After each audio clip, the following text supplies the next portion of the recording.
কোরবানির ঈদকে সামনে রেখে যশোরে পশু লালন পালনে ব্যস্ত সময় পার করছেন খামারিরা। তবে গোখাদ্যের দাম বাড়ায় পশু বিক্রি করে তেমন একটা লাভ হবে না বলে শঙ্কা তাদের। অনেকেই আগ্রহ হারাচ্ছেন গরুর খামারে। ঈদের কোনোভাবেই যেন চোরাই পথে পশু দেশে ঢুকতে না পারে সেজন্য সরকারের সহযোগিতা চান খামারিরা। যশোর প্রতিনিধি তামান্না ফারজানা পাঠানো তথ্য ছবি নিয়ে আরো জানাচ্ছেন আদ্দিন সজীব। যশোরের ৮ উপজেলায় সম্পূর্ণ প্রাকৃতিক উপায়ে গরু পালন করছেন খামারিরা। গোখাদ্য হিসেবে ঘাস, খৈল, ভুট্টার গুঁড়া ও গমের ভুসি খাওয়াচ্ছেন তারা। গরুর শরীরে দেয়া হচ্ছে না মোটাতাজাকরণ, ট্যাবলেট বা ইনজেকশন। তবে দিন দিন গোখাদ্যের দাম বাড়ায় হতাশ তারা। এতে পশুপালনে আগ্রহ হারিয়ে ফেলছেন কেউ কেউ।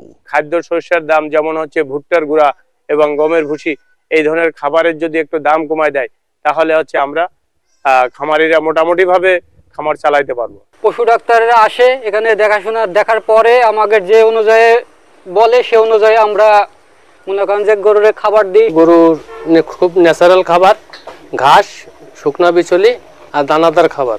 আমাদের গরুকে কোনো ট্যাবলেট জাতীয় কোনো কিছু খাওয়ানো হয় না বা কোনো ওষুধ এইগুলো খাওয়ানো হয় না। জেলা প্রাণী সম্পদ কর্মকর্তা বলছেন, খামারিদের ঘাস চাষের প্রতি বেশি গুরুত্ব দিচ্ছেন তারা।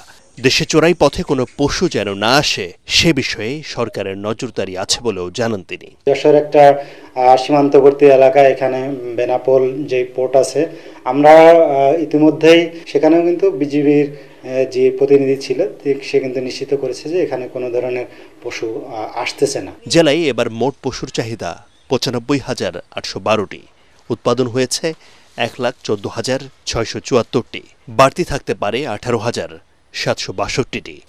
জেলার চাহিদা মিটিয়ে এখানকার পশু সরবরাহ করা হচ্ছে ঢাকাসহ বিভিন্ন জেলায়। Bureau report, ATN Bangla.